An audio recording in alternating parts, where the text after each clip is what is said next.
বলি, এই বাংলাদেশে জনগণ কম হতে পারে, বাংলাদেশে অর্থ কম থাকতে পারে, কিন্তু আল্লাহর কসম করে বলি, আমরা বাঙালি যারা আছি, আমার দেশের পরিস্থিতিতে, আমার দেশের প্রয়োজনে যদি বাংলাদেশের 18 কোটি মুসলমানের 40 কোটির সাথেও যুদ্ধ করতে হয়, আল্লাহর কসম আমরা 18 কোটি 40 কোটির সাথে দেশের ভালোবাসায় যুদ্ধ করার জন্য তৈরি আছি, ঠিক কিনা বলেন?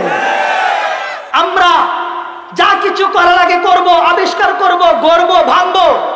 আল্লাহর কসম করে বলি, আগ্রাসনী মনোভাব নেওয়া, বন্ধু নামক শত্রু, ভারতের দিকে বাংলাদেশের মুসলমানের তাকিয়ে থাকতে হবে না। বাংলাদেশের মুসলমান বাংলাদেশ চালানোর যোগ্যতা রাখে, ঠিক কিনা বলেন? ওই কসাই মুদির দিকে আমাদের পেঁয়াজের জন্য আর আলুর জন্য তাকায় থাকা লাগে না, ঠিক কিনা বলেন? বন্ধুর পরিচয় দিয়ে আল্লাহর জমিনের বিশ্বাস করেন আর না করেন, বন্ধু পরিচয় দিয়ে আল্লাহর জমিনের সবচেয়ে বড় দুশ্মন যদি থাকে, আর বাংলাদেশের সবচেয়ে বড় দুশ্মন হচ্ছে সেই ইন্ডিয়া, ঠিক কিনা বলেন?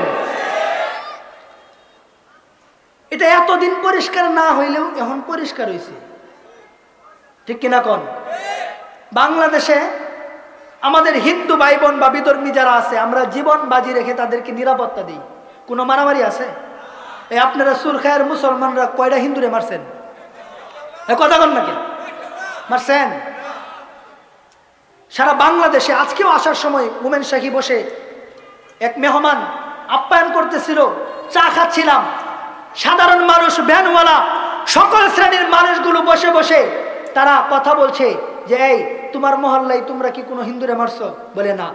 আপনি অবাক হয়ে যাবেন, আলেম না কিন্তু সাধারণ মানুষ আলোচনা করতেছে যে বাংলাদেশের কোনো একটা সীমা নাই, এমন ঘটনা নাই, হ্যাঁ দুই একটা বিচ্ছিন্ন করতে পারে, কিন্তু বাংলাদেশের মুসলমানরা ঐক্যবদ্ধ হইয়া হিন্দুদের উপর নিপীড়ন করেছে এমন কোন নজির বাংলার জমিনে কোনো বাপের বেটা দেখাতে পারবে না, ঠিক কিনা বলে?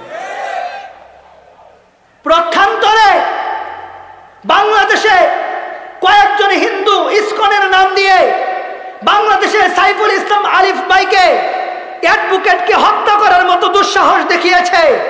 বাংলাদেশের মুসলমান যদি চাইতো কথা বোঝার চেষ্টা করবেন, যদি চাইতো, তারা তো আমাদের মুসলমান একজনকে হত্যা করছে।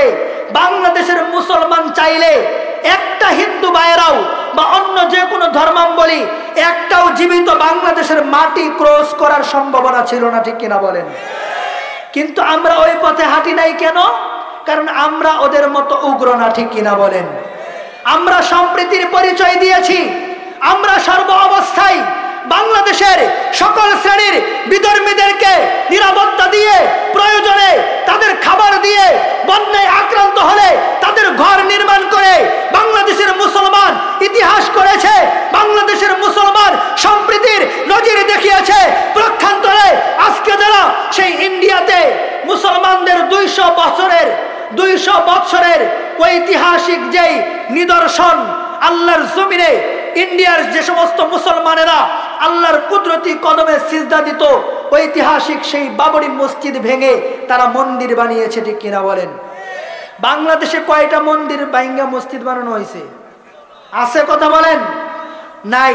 কিন্তু তারা কি করেছে? মসজিদ ভেঙে মন্দির বানিয়েছে। আর তারা বলে বাংলাদেশে নাকি তাদের ভাই বেরাদার যারা হিন্দুরা তারা নাকি নিরাপদে নাই। নাউজুবিল্লাহ কোন? অথচ আমার দেশের হিন্দু, বৌদ্ধ, খ্রিস্টান সকল ধর্মের লিডারদেরকে ধন্যবাদ জানাই। গতকাল বাংলাদেশের প্রধান উপদেষ্টা ডক্টর মোহাম্মদ ইউনূসের সাথে এক বৈঠকে বাংলাদেশের সকল ধর্মের গুরুরা সেখানে গিয়েছিল। হেফাজতে ইসলাম গিয়েছে, শেখ আহমদুল্লাহ গিয়েছে, আল্লামা সাকাত হুসাইন রাজি সাহেব গিয়েছিল, আল্লামা জুনায়েদ আল হাবিব সাহেব গিয়েছিল, হেফাজতের মহাসচিব গিয়েছিল, বিভিন্ন ধর্মের নেতারাও গিয়েছে। বৈঠক শেষে বিভিন্ন ধর্মের নেতারা মিডিয়ার সামনে এসে তারা বলেছে যে বাংলাদেশে মুসলমানদের পক্ষ থেকে আমরা কোনো নির্যাতন পাই নাই। বলেন না সুবহানাল্লাহ? হ্যাঁ, আমরা এমন একটা বাংলাদেশি গড়েছি, আমরা এমন একটা বাংলাদেশি সাজিয়েছি। আমার সোনার এই বাংলাদেশকে নিয়ে যারা ছিনিমিনি খেলেছিল, আলহামদুলিল্লাহ বাংলাদেশের জনগণ 5 আগস্টে লাল কার্ড দেখিয়ে দাদা বাবুর দেশে পাঠিয়ে দিয়েছে। শুধু দেশের ভিতরে নয়, আল্লাহর কসম করে বলি বাংলাদেশের মানুষ জেগে গিয়েছে। গিয়েছে, বাংলাদেশের মানুষ অস্ত্রের সামনে বুক পাতা শিখে গিয়েছে। বাংলাদেশের ছাত্র সমাজ, যুবক সমাজ, কৃষক সমাজ, শ্রমিক সমাজ, সকল শ্রেণী পেশার মানুষ আজকে দেশের ভালোবাসায় বুক টান টান করে দাঁড়িয়ে দিয়ে, রক্ত দিয়ে, জীবন দিয়ে 5ই আগস্টে বাংলাদেশ পুনরায় স্বাধীন করেছে। আল্লাহর কসম করে বলি, এই বাংলাদেশে জনগণ কম হতে পারে, বাংলাদেশে অর্থ কম থাকতে পারে, কিন্তু আল্লাহর কসম করে বলি, আমরা বাঙালি যারা আছি, আমার দেশের পরিস্থিতিতে, আমার দেশের প্রয়োজনে যদি বাংলাদেশের 18 কোটি মুসলমানের 40 কোটির সাথেও যুদ্ধ করতে হয়, আল্লাহর কসম আমরা 18 কোটি 40 কোটির সাথে দেশের ভালোবাসায় যুদ্ধ করার জন্য তৈরি আছি, ঠিক কিনা বলেন? আমার সোনার এই বাংলাদেশের 1 ইঞ্চি মাটি নিয়ে কেউ ষড়যন্ত্র করবে, সে যে কেউ হোক, 1 চুল পরিমাণ ছাড় দেওয়া হবে না, ঠিক কিনা বলেন?